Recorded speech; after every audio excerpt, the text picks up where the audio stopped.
ಹುಬ್ಬಳ್ಳಿಯಲ್ಲಿ ನಿನ್ನೆ ಮುಖ್ಯಮಂತ್ರಿ Siddaramaiah Karnataka electronics media journalist association ಉದ್ಘಾಟಿಸಿ ಲೋಗೋ ಬಿಡುಗಡೆ ಮಾಡಿದರು. ಈ ಸಂದರ್ಭದಲ್ಲಿ ವಿಧಾನ ಪರಿಷತ್ ಸಭಾಪತಿ ಬಸವರಾಜ ಹೊರಟ್ಟಿ, ಕಾರ್ಮಿಕ ಸಚಿವ ಸಂತೋಷ್ ಲಾಡ್ ಸೇರಿದಂತೆ ಮತ್ತಿತರರು ಉಪಸ್ಥಿತರಿದ್ದರು.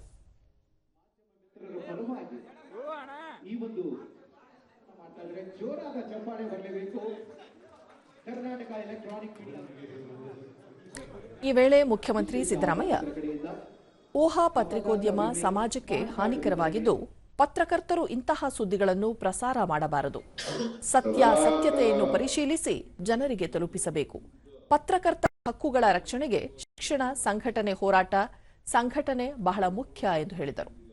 ವೆಬ್ ಪೋರ್ಟಲ್ ಹಾಗೂ ಯೂಟ್ಯೂಬ್ ಮಾಧ್ಯಮಗಳ ಹಾವಳಿ ತಡೆಯಲು ಪರವಾನಗಿ ವ್ಯವಸ್ಥೆಯ ಬಗ್ಗೆ ಪರಿಶೀಲಿಸಲಾಗುವುದು ಎಂದು ತಿಳಿಸಿದರು.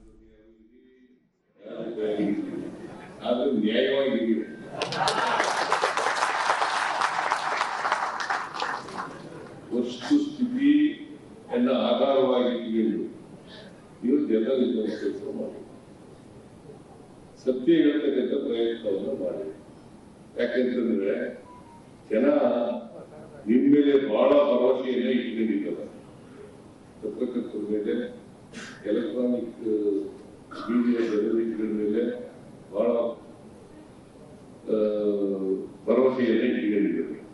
ಆ ಭರವಸೆ ಯಾವ ಕಾರಣಕ್ಕೂ ಕೂಡ ಸುಳ್ಳಾದ ರೀತಿಯಲ್ಲಿ ನೋಡ್ಕೊಳ್ತಕ್ಕಂಥ ಕೆಲಸ